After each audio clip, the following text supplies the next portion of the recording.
I told myself it was only a short escape, a spark to reignite something in me I thought had long burned out. David, my husband, was good, kind.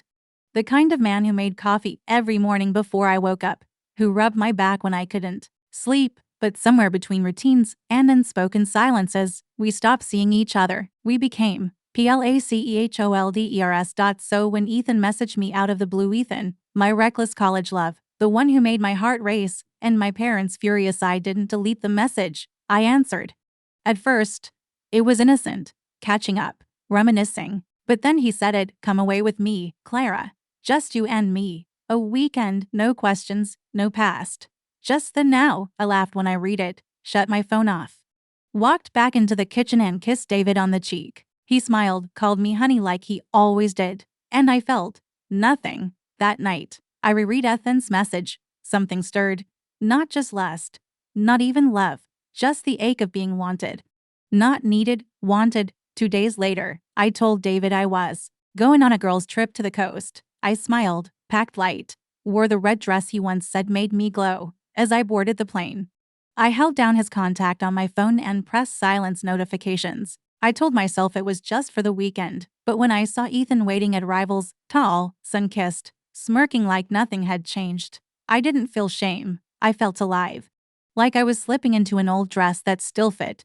We didn't talk about David. I didn't want to. Ethan booked us a seaside suite, wide sheets, endless wine. I laughed like I was 22 again, kissed like I had nothing to lose, and fell into bed with a man who only ever knew the fire in me, not the slow-dying embers. That first night, I lay awake beside Ethan, my phone face down, knowing David was probably texting goodnight. I stared at the ceiling, guilt flickering at the edges like candlelight, but I didn't reach for the phone. I turned to Ethan, let his arm curl around my waist.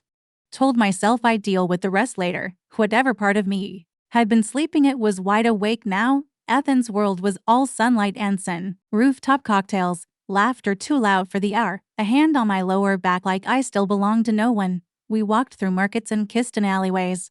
We drank wine at noon and danced barefoot in hotel sheets by midnight. For 7 days, I was someone else, someone freer, someone untouched by groceries lists and laundry piles and quiet dinners where neither of us said much anymore. But even in the heat of Ethan's touch, guilt began to whisper. It started small. A pair of socks in the hotel drawer reminded me of David folding mine on Sunday mornings. A waiter who brought me tea exactly the way David used to. I shook it off. I had silenced David's number, but I hadn't erased him from my mind. Every morning, I woke up and imagined him texting, wondering. I imagined his face slowly shifting from concern to suspicion. I imagined him calling Clara's best friend and hearing only silence. I turned my phone over on the nightstand, didn't turn it on.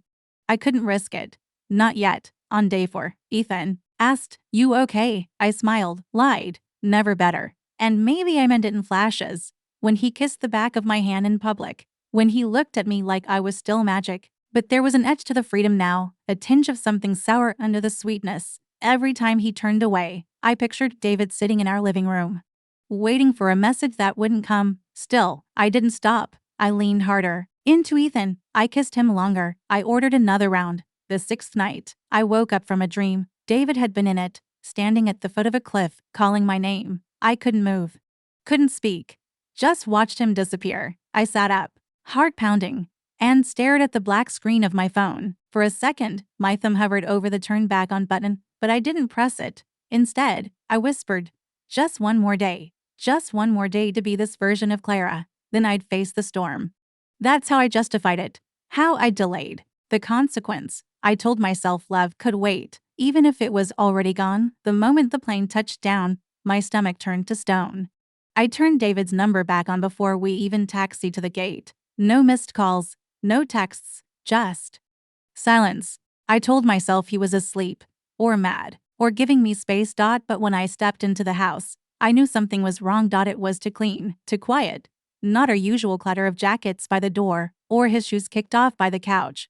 His favorite mug wasn't by the sink. The charger he always left tangled by the nightstand gone. The bookshelf he was halfway through organizing finished.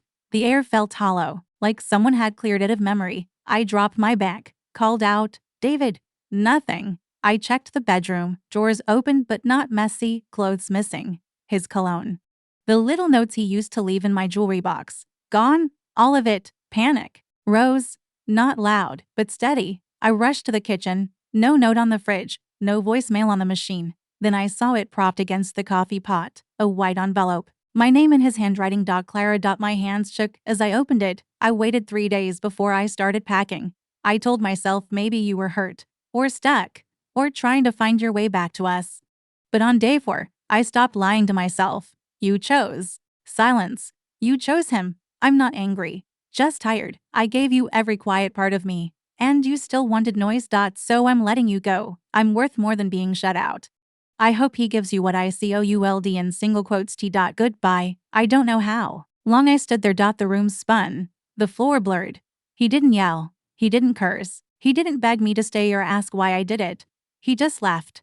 He walked away with the kind of dignity I never gave him credit for. I sank to the floor, clutching the letter like it could still pull him back, but all it did was press the truth into my skin. I hadn't just left him. I'd lost him. I didn't leave the house for 2 days. His scent still lingered in the sheets, faint but undeniable, like a ghost I couldn't wash out. I played his goodbye on repeat in my head. I'm worth more than being shut out. He didn't scream, didn't even accuse me. That's what made it worse. He'd already made peace with the loss. I hadn't. I texted, nothing. I called, straight to voicemail. I emailed, no reply. Then I started writing letters, like we were in a different century, pouring out apology after apology. Sent them to his sister's address, to the office, to every place I thought he might still check. No response. 1 week passed. Then 2, still silence. Ethan messaged me again, a photo of the beach, a stupid wink emoji. I stared at it, disgusted, not just with him, with myself. I deleted the message without replying. That chapter was a lie, an indulgence that had cost me something real, something irreplaceable. He wasn't my future. He was a mirror for my weakness. Friends started to notice. I stopped wearing my ring. I avoided questions. I smiled when I had to, but I was drowning behind my own teeth. I cleaned the house like it would somehow erase what I'd done. Scrubbed every corner, donated bags of clothes, rearranged furniture, but the bed was still too big. The mornings too quiet. The coffee didn't taste right. Not without him making it. The final blow came quietly, as most real endings do. A large envelope in the mail, clean, clinical, direct, divorce papers. He'd already signed them. No note, no threat. Just his final decision, bound in legal ink. I stared at the pen in my hand for an hour. My name looked far next to his. I signed, and, when I was done, I whispered, I'm sorry, into the empty kitchen. But there was no one left to hear it.